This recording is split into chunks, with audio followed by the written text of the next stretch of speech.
যে এটা কেমন কথা, কেমন আওয়াজ যে পুঁজি বলে যায়, এমন তো কখনো শুনিনি। তিনি তার রুম থেকে বের হয়ে দেখলেন যে লোকটা বলছে আমার পুঁজি বলে যায়, সে লোকটি একটা বড় বিক্রেতা। কি বিক্রেতা? আইসক্রিম বিক্রি করে। যদি সময় মতো এই আইস, এই বরফগুলি সে বিক্রি করতে না পারে, সেগুলো গলে যাবে, পানি হয়ে যাবে। সে যে টাকা দিয়ে, সে পুঁজি দিয়ে যে বরফটা কিনেছে, সেই পুঁজিটা কি আর থাকবে না। তিনি এই সূরাতুল আসরের ব্যাখ্যায় লিখেছেন, বড় বিক্রেতা যেমন মানুষদেরকে এলান করতেছে, ওই লোকের প্রতি দয়া করো, ওই লোকের প্রতি রহমত করো, যার পুঁজি বলে যায়।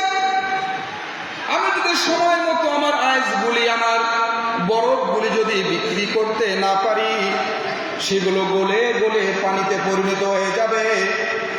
আমি আর আমার পুঁজি খুঁজে পাবো না, আমি ক্ষতিগ্রস্ত হব।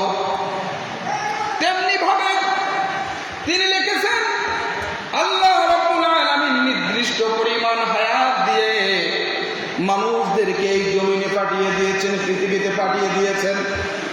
আপনি যদি নামাজ পড়েন, রোজা করেন, হজ করেন, যাকাত করেন, ভালো কাজের আদেশ দেন, অসৎ কাজ থেকে যদি মানুষকে বিরত রাখেন, নিষেধ করেন, যদি ভালো ভালো কাজের মধ্যে থাকেন, আপনার হায়াত চলে যাবে। আর যদি ভালো ভালো কাজ না করেন, সারা জীবন অন্যায় করেন, অশ্লীল অকর্ম কাজের মধ্যে লিপ্ত থাকেন, এরপরে আপনার হায়াত বসে থাকবে না, চলে যাবে। একদিন সময় আসবে যেই দিন আপনার আর কিছুই করার থাকবে না, কাফনের কাপড় পরে চারজনের কাজে সওয়ার হয়ে কবরে শুয়ে থাকতে হবে।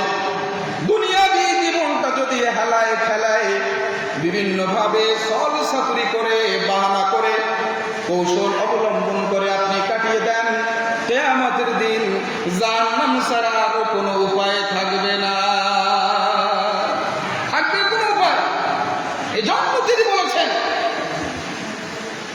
দুনিয়াবি জীবনটাকে আপনার কাজে লাগাতে হবে, দুনিয়াবি জীবনটাকে কাজে লাগাতে হবে, যাতে পরকালীন জীবনটা আপনার অতি সুন্দর হয়, উত্তম হয়, জাকজমকপূর্ণ হয়। বলেন সুবহানাল্লাহ।